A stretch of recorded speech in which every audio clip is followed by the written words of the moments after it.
Θα κάνω μια τελευταία προσπάθεια. Κουράστηκα, είμαι εδώ 3 ώρες. Έχει μουντή ημέρα, βροχερή. Αλλά εντάξει, εμείς εδώ χαλαροί, έχουμε βγει το καφέ μας. Φοράμε τα κόζι ρούχα μας, την πιτζάμουλα μας, air condition στους 27, ηρεμία και αγάπη.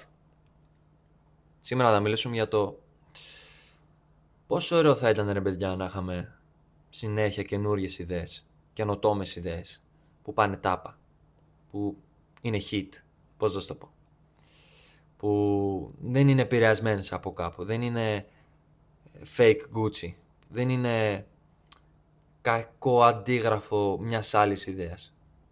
Δικιά μας καινοτόμα ιδέα, στο οτιδήποτε. Από κάτι απλό τι θα βάλεις το πρωί, να κάνεις ένα καινούριο συνδυασμό επειδή κάπως σου ήρθε μια καινούρια ιδέα, μέχρι και μια καινούρια επιχειρηματική ιδέα, κάτι καινοτόμο, ένα καινούριο προϊόν, ένα καινούριο κόνσεπτ σε μαγαζί, καταλάβετε τι λέω, ένα καινούριο πλάνο δεν ξέρω, καταλάβετε τι εννοώ, σίγουρα. Ωραίο δεν θα ήταν να είχαμε ιδέες. Ποιο είναι το τελευταίο πράγμα που δημιούργησε ο καθένας? Ο καθένας σας και εγώ μέσα, για τον εαυτό του, κάτι καινούριο, κάτι καινοτόμο, κάτι που δεν το έχει ξαναδεί ούτε ο ίδιος ούτε ο υπόλοιπος κόσμος.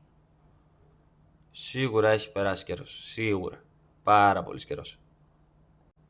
Αυτό είναι ένα πρόβλημα που πιστεύω ότι υπάρχει τον τελευταίο καιρό, χρόνια δηλαδή, σε μένα σίγουρα και σε πολλούς άλλους.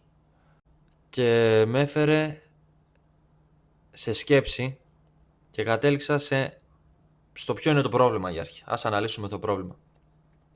Λοιπόν, ξυπνάω, έχω το morning routine μου. Πλένω τα μούτρα μου, πλένω τα δόντια μου, συνεχίζεται η μέρα πίνοντας νερό, κάνοντας κάποια συζήτηση με την κοπέλα μου, θα πάρω τις βιταμίνες μου, θα κάτσω με υπολογιστή μπροστά, θα δουλέψω, θα δω κάποιο βίντεο πάνω σε κάτι που με ενδιαφέρει, θα καταναλώσω πληροφορία. Ωραία, πάμε παρακάτω. Μετά ίσως προσπαθήσω να τραβήξω το επόμενο μου βίντεο και κάνω κάποιες ώρες, κάποιες προσπάθειες, στείνω το concept, το script μου, το πώς κάθομαι, το πώς θα φαίνομαι. Μετά ίσως ασχοληθώ με κάποιο editing, να δω πώς πήγε κτλ. Κάνω review όλα τα βίντεο που τράβηξα κτλ. Να δω άμα είναι κάποιο άξιο για να ανέβει. Μετά από αυτό θα κάτσω να φάω. Μετά από αυτό θα κάτσω να μπετώσω λίγο, θα σκρολάρω, θα δω λίγο πώς πήγαν τα παλιότερα βίντεο. Μια καινούρια μαλακία αυτό, είμαι λίγο εθισμένος να δω πώς πήγανε τα βίντεο που έχω ανεβάσει. Πρέπει να την κόψω. Μετά από αυτό ίσως πάω γυμναστήριο, ίσως βγω για καφέ, ίσως πάω box, ίσως τσιλάρω να σκρολάρω κι άλλο, δεν ξέρω, κάτι τέτοιο. Ή θα κάνω κάποια δουλειά στο σπίτι, ή θα έχω κανονίσει καμιά δουλειά έξω. Μετά το βράδυ θα αράξω με την κοπέλα μου, θα δούμε κάποια ταινία, κάποια σειρά, κάνα survivor, χαλαρά θα φάμε και θα φτάσει η ώρα του ύπνου. Ποιος μπορεί να βρει το πρόβλημα? Ποιος μπορεί να βρει το πρόβλημα σε σχέση με αυτό που λέγαμε? Δεν δίνω στον εαυτό μου και στο μυαλό μου χρόνο να επεξεργαστεί και να νιώσει τα συναισθήματα από διάφορες καταστάσεις μες στη μέρα και από διάφορες πληροφορίες που πήρε μες στη μέρα. Δηλαδή παίρνεις και πληροφορίες μες στη μέρα. Θες δεν θες. Θα ακούσεις καινούρια πράγματα, θα καταναλώσεις καινούρια πράγματα, θα έρθεις σε σύγκρουση με κάποιον άνθρωπο, θα γίνουν διάφορα πράγματα μες στη μέρα, τα οποία δεν δίνεις χρόνο στον εαυτό σου να τα επεξεργαστεί. Και νιώθεις διάφορα πράγματα μες στη μέρα, τα οποία δεν αφήνεις τον εαυτό σου να τα νιώσει και να τα βιώσει και να τα ξεπεράσει. Είτε αυτό είναι άγχος, είτε είναι νεύρα, είτε οτιδήποτε. Ή να κάτσεις να σκεφτείς μια λύση.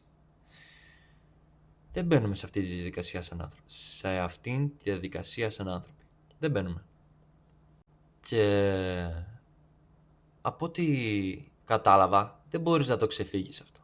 Δεν μπορείς να το προσπεράσεις. Θα το βρεις μπροστά σου. Εγώ αρχίζω και συνειδητοποιώ ότι το βρίσκω μπροστά μου το βράδυ, όταν πάω να κοιμηθώ. Ξαπλώνω 12 η ώρα και κοιμάμαι μετά τις 2, γιατί δεν μπορώ να σταματήσω να σκέφτομαι πράγματα, να με στρεσάρουν διάφορα πράγματα να βρίσκω λύσεις σε διάφορα προβλήματα που έχω, να σκέφτομαι τι έγινε με εκείνο, τι έγινε με το άλλο. Όλα αυτά κάθομαι και τα σκέφτομαι το βράδυ. Γιατί είναι η μόνη στιγμή που το μυαλό μου κάθεται και έχει χρόνο να επεξεργαστεί διάφορα πράγματα. Είναι η μόνη στιγμή που αφήνω το μυαλό μου ήσυχο, να μην το απασχολώ με κάτι, είτε παραγωγικό είτε όχι, είτε σκρολάροντας είτε κάνοντας δουλειές.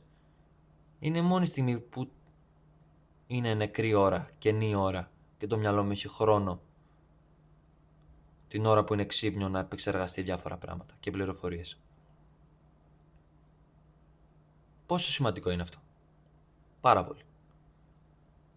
Γιατί μετά από αυτό, εφόσον επεξεργαστείς διάφορα πράγματα, μπαίνεις σε ένα state δημιουργίας. Γιατί βαριέσαι. Και όταν βαριέσαι, αρχίζεις και κάνεις συνειρμό σκέψεων, συνδυασμό πληροφοριών και διάφορων εμπειριών που είχες και δημιουργείς λύσεις στο πρόβλημά σου. Είτε αυτό είναι τι θα βάλεις το πρωί, είτε είναι ποια θα είναι η επόμενη επιχειρηματική σου κίνηση. Ο τίτλος Βαρεμάρα σε αυτό το πρόβλημα, η λύση Βαρεμάρα σε αυτό το πρόβλημα, δεν ακούγεται πολύ, πώς να το πω, exciting. Γιατί δεν είναι. Και γι' αυτό δεν τη χρησιμοποιεί κανένας και την έχουμε ξεχάσει σαν άνθρωποι. Σκεφτείτε παλιά που μας έβαζαν τη γουμορία, που μας έκλειναν το ίντερνετ, μας έπαιρναν το κινητό, ξέρω εγώ, ή τον υπολογιστή μου, ότι είχαμε θυστεί εκείνο το διάστημα. Και είσαι σε ένα δωμάτιο με τίποτα και κοιτάς το κενό για πόσες ώρες. Τις πρώτες ώρες επεξεργάζεσαι τα συναισθήματά σου, στα νεύρα σου, ξεδίνεις, είσαι φουλ νευριασμένος, ξέρω εγώ. Και μετά αρχίζεις και κάνεις ό,τι να είναι. Χαζεύεις, κοιτάς τον τοίχο, σκέφτεσαι διάφορα πράγματα. Αυτά είναι διαδικασίες που πρέπει να περνάμε συχνά για να μπορούμε να προχωρήσουμε, για να μπορούμε να δημιουργήσουμε. Το προηγούμενο μου βίντεο, που άρεσε πολύ και χάρηκα ιδιαίτερα γι' αυτό, εσκεμμένα πήγα με την κοπέλα μου για πίκνικ, αφήσαμε τα κινητά μας, δεν πήραμε φαγητό και τα λοιπά, κάτι να κάνουμε. Απλά στρώσαμε ένα γαμημένο σεντόνι μέσα στη μέση του δάσους και κάτσαμε. Και περνούσαν έτσι ώρες στον ήλιο και κάτσαμε, βαρεθήκαμε και μου ήρθε σαν ιδέα τι να κάνουμε τώρα που βαριόμαστε, ας σκεφτούμε το επόμενο μου βίντεο. Και κάτσαμε, συζητήσαμε και ήρθαμε με αυτή την ιδέα και έχτισα το concept και το αναλύσαμε και έγινε το βίντεο. Η Βαρεμάρα έχει να δώσει λύσεις σε πολλά προβλήματα. Και αυτό θέλω να αρχίσω να κάνω σε πιο συχνή βάση. Να δίνω χρόνο στον εαυτό μου να σκέφτεται και να επεξεργάζεται πληροφορίες πιο συχνά για να μπορεί να έρθει στο state δημιουργίας μέσω της Βαρεμάρας.